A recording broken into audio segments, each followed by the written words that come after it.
আপনাকে ধন্যবাদ।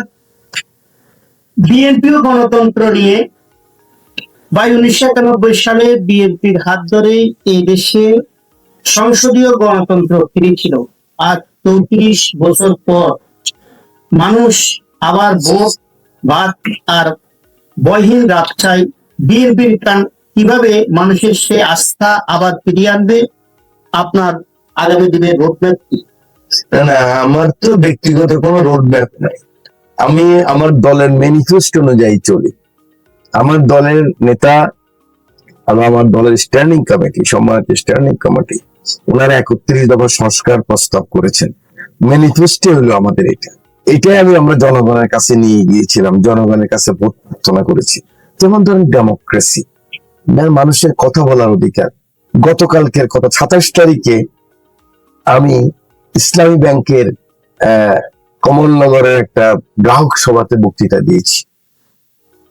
আমি মিন করতে চেয়েছি এক ধরনের, কিন্তু আমি আমার যারা ইসলামী ব্যাংকের যে সমস্ত চাকরিচ্যুত বা চাকরিরত বন্ধুরা, ভাইয়েরা, বোনেরা আছেন, জিনিসটা কিন্তু মিন করেছে যে ওনারা ক্ষতিগ্রস্ত হতে পারেন, ওনারা দুঃখিত হয়েছেন, ক্ষোভ প্রকাশ করেছেন।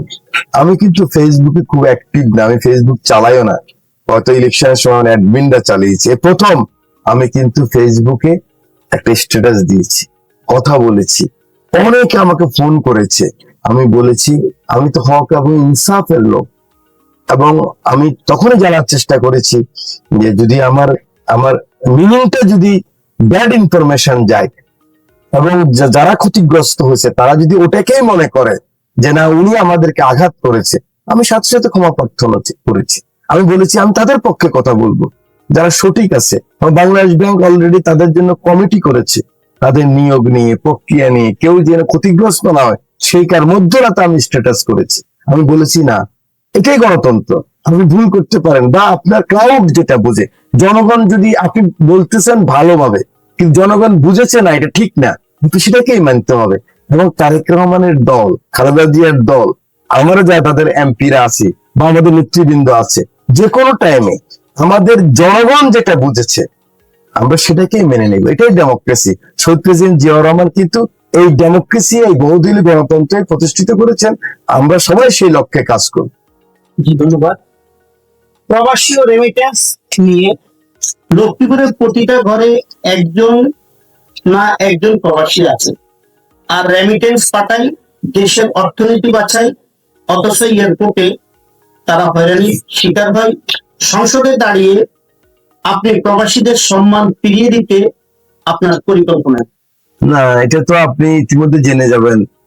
আমাদের যে প্রবাসী কার্ড আমরা পাইলট প্রজেক্ট শুরু করেছি, সেখানে কি কি সুবিধা পাবে, 10 ধরনের সুবিধা পাবে ওনারা। আপনি যেটা বলছেন সঠিক, যারা আমাদের রেমিটেন্স যোদ্ধা তাদের প্রতি আমি সেদিনও ব্যাংককে যাওয়ার সময় এয়ারপোর্টে দেখলাম, আমি বিমানমন্ত্রী মহোদয়ের সাথে কথা বলেছি, আমি প্রতিমন্ত্রী মহোদয়ের সাথে কথা বলেছি। আমি বলেছি যে এই যে ইনডিসিপ্লিন এখনো, এটাকে অতি দ্রুত ডিসিপ্লিন করে ফেলতে হবে। কারণ এয়ারপোর্ট হলো একটা দেশের আয়না, কিন্তু একটা বিদেশি এসে যখন এয়ারপোর্টে নামে, সেখানে যদি ডিসিপ্লিন না থাকে তাহলে কিন্তু দেশেরও ক্ষতি হয়। দেশের সম্বন্ধে একটা মিস ইনফরমেশন, রং সিগন্যাল যায়। আর আমাদের যারা রেমিটেন্স যোদ্ধা, তারা তো আসলে অত লেখাপড়াও জানে না, তারা যদি সহযোগিতা না পায়, যে জন্য আমার নেতা তারেক রহমান এই প্রবাসী কার্ড চালু করেছেন, এবং এর মাধ্যমে তারা 10 ধরনের সেবা পাবেন। আমি বিশ্বাস করি দেখবেন আগামী 6 মাস পরে আপনি ইনশাল্লাহ এই ধরনের প্রশ্ন অবতারণা করা খুব কঠিন হয়ে যাবে। আমার একটি প্রশ্ন, আসলে যার চলে যায় সে বুঝে হয় বিচ্ছেদে কি যন্ত্রণা। আমি একজন নদী ভাঙ্গা, আপনি জানেন, আপনি আমার বাড়ি, আমার মসজিদ, মাদ্রাসা সবকিছু। বাট এই যে আমরা আপনার ভোটার, আজকে শুধু চিটাগং, কেউ এখান থেকে ঢাকা, বিভিন্ন জায়গাতে বাড়িঘর বাসা বেঁধেছে। এই যে একটা যন্ত্রণা, এটা আপনি একজন পার্লামেন্ট মেম্বার হিসেবে আপনার হৃদয়ে কি রক্তক্ষরণ হচ্ছে না? আপনি আমার দাদার বাবা হলো হাজী হাকিমউদ্দিন, উনি ছিলেন ভোলা, 3বার ওখানে বাড়ি ভাঙছে। তারপর ওনার ছেলেকে নিয়ে চানমিয়া হলাদার এক ছেলে নিয়ে আসছে এখানে, এই যে চট্টগ্রাম গ্রাম, এই জায়গায় এটা চর ছিল, এখানে এসে উঠছে। এরপরে আবার ভাঙছে, এই আমার সামনে যারা দাঁড়িয়ে আছে প্রত্যেকের বাড়ি ভাঙা। অবশ্যই আপনার যে বেদনা, আপনাদের বাড়িতে আমি গিয়েছিলাম 2001 সালে আপনাদের যখন এই কদিপ্রান্তের হাটের সব রাস্তা আমরা পাকা করেছিলাম বিএনপির আমলে। অনেক কষ্ট আমার, অনেক বেদনা এবং এই দুঃখ আমি বুঝি, কিন্তু কারণ নদী ভেঙে গেলে না কিছু থাকে না। হয়তো লেখাপড়া করাতে কিছুটা আমরা এখন কোন রকম জীবন যুদ্ধে যারা একটু লেখাপড়া করেছে ওরা হয়তো বেঁচে আছে, বাকিরা কিন্তু ধনী লোকেরাও এখন বেড়ির পাশে থাকে। এই যন্ত্রণা কিন্তু আমি বুঝি, এ অনেক কষ্টের, অনেক বেদনার। হুইপ মানি দলকে টানা আর এমপি মানি মানুষকে টানা। ক্ষমতার চেয়ারে বসে কিভাবে মাটির গন্ধটা ধরে রাখবেন? লক্ষ্মীপুরের যে ছেলেটা আজ রাজনীতি করতে চাই তাকে আপনার এক লাইন উপদেশ কি হবে আগামী দিনে? হুইপ সম্বন্ধে একটা ধারণা থাকা উচিত। হুইপটা হলো যে হুইপিং হলো যে আপনার দলের মেম্বার অফ দ্য পার্লামেন্ট যারা থাকবেন, সংসদ নেতার যে ইনস্ট্রাকশন সেটা যেন অক্ষর অক্ষরে পালন হয়। রুলস অফ প্রসিডিউর এবং আর্টিকেল, সংবিধান এই অনুযায়ী পার্লামেন্টটা চলবে, সেখানে স্পিকার মহোদয়কে সহযোগিতা করা। At the same time opposition যে থাকবে, অপোজিশনের সাথে একটা সেতু বন্ধন করা। এক কথা বলতে গেলে লিডার অফ দ্য হাউসের যে ভিশন, সেই ভিশনটা টোটাল সংসদের মধ্যে প্রতিফলন ঘটানো এবং বাংলাদেশের মানুষ যেন রিয়েল সিগন্যাল পায়, নাম্বার ওয়ান।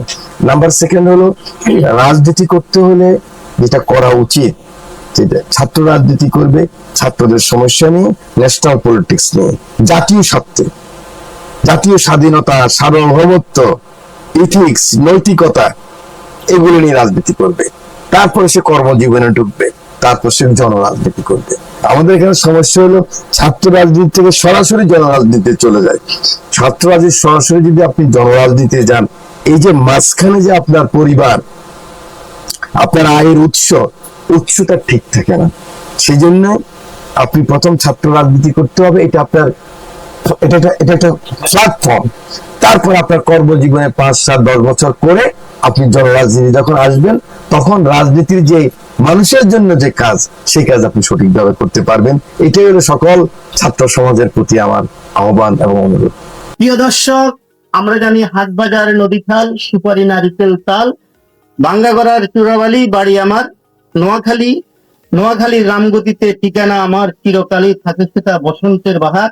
আর আমরা আজকে আমাদের বসন্তের উজ্জ্বল নক্ষত্রের সাথে সুদূর চিটং থেকে আমরা এসে ওনাকে পেয়ে আমি খুবই আনন্দিত।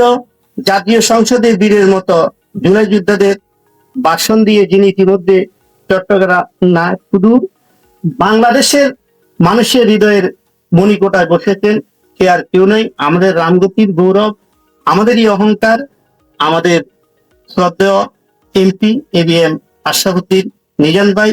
আমি আমার বীরচা ব্যাটালির পক্ষ থেকে তাকে আবার অভিনন্দন, মোবারকবাদ জানাচ্ছি, শুভেচ্ছা। এবং আপনার মাধ্যমে সারা বাংলাদেশের মানুষের প্রতি আমার অনুরোধ, আসুন আপনারা এই গণতান্ত্রিক সরকার, এই মজলুমের সংসদ আপনারা সুযোগ দেন, সময় দেন, সবাই আমরা ধৈর্য রাখি। কারণ আমাদের ঘাড়ের কাছেই কিন্তু ফ্যাসিস্টের নিঃশ্বাস, আমাদের ঘাড়ের কাছেই কিন্তু এখনো হুমকি। অতএব আপনারা আমরা ঐক্যবদ্ধ থাকতে হবে এবং ঐক্যবদ্ধ জাতি বাঙালির সূর্য বীর্য আছে। এই জাতি আমরা গণতান্ত্রিক পরিবেশ, মানুষের আকাঙ্ক্ষিত যে বাংলাদেশ এবং সবার উপরে আমার নেতা তারেক রহমানের যে আকাঙ্ক্ষিত বাংলাদেশ, সবার উপরে বাংলাদেশ ফার্স্ট যে কথা উনি বলেন, সেই লক্ষ্যে যেন আমরা সরকার, বিরোধী দল, সুশীল সমাজ, সাংবাদিক এবং সরকারি কর্মকর্তা কর্মচারী বৃন্দ সকলে আমরা একসাথে কাজ করলে অভিষ্ট লক্ষ্যে পুষতে পারবো। আপনাকে অনেক ধন্যবাদ।